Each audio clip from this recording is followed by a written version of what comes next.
피고발인 신분의 민정수석이 국회에 출석하는 게 바람직하지 않으나 제2의 김용균, 제3의 김용균이 나오는 걸 막기 위해서라면 산업안전보건법이 연내에 반드시 처리돼야 한다면서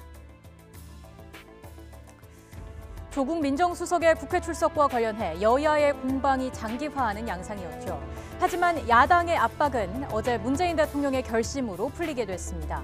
김용균법 연내 통과를 위해 문 대통령이 조국 민정수석의 국회 운영위원회 참석을 지시했다고 합니다. 산업안전보건법 통과에 대한 대통령의 의지를 엿볼 수 있는 대목이었습니다. 산업안전보건법은 1981년에 만들어졌고 1990년에 단 한 번 개정된 적이 있습니다. 17살 소년 노동자 문송면 군의 죽음이 법 개정의 계기였습니다. 온도계 공장에서 일하던 미성년 노동자 문송면 군은 수은 중독 진단을 받았습니다.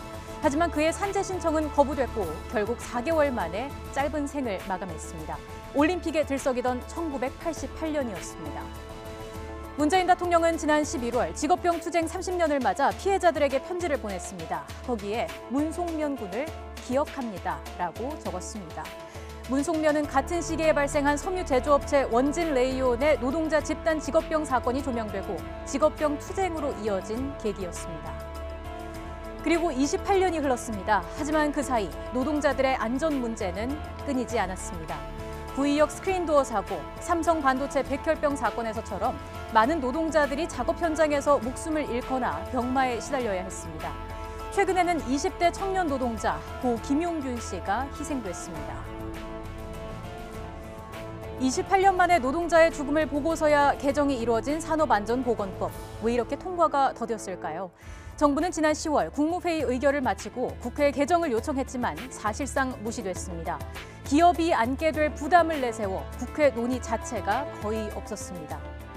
정부로부터 국회가 개정안을 넘겨받은 시점은 11월 1일이지만 소관상임위인 환경노동위원회에서 이 법안과 관련한 언급이 나온 건 11월 22일과 12월 19일뿐이었습니다. 그러니까 김용균 씨가 숨지기 전에는 단 한 번뿐이었습니다. 지난 10월 국정감사 때는 우원식 의원이 증인으로 신청한 노동자의 호소가 있었습니다. 제발 죽지 않고 일할 수 있게만 해주십시오. 옆에서 죽는 동료의 모습을 보고 싶지 않습니다. 하지만 그의 호소에 국회는 귀를 기울이지 않았습니다. 결국 또 한 명의 희생자가 나오고서야 법안이 통과됐습니다. 말로만, 법으로만 정해졌다고 해서 실행이 안 되면 안 된다. 실행되는 게 중요하다. 어제 본회의가 끝난 뒤 고 김용균 씨의 어머니가 한 말입니다. 앞으로 이 법안이 제대로 시행되는지 이를 지켜볼 의무는 우리에게 있습니다.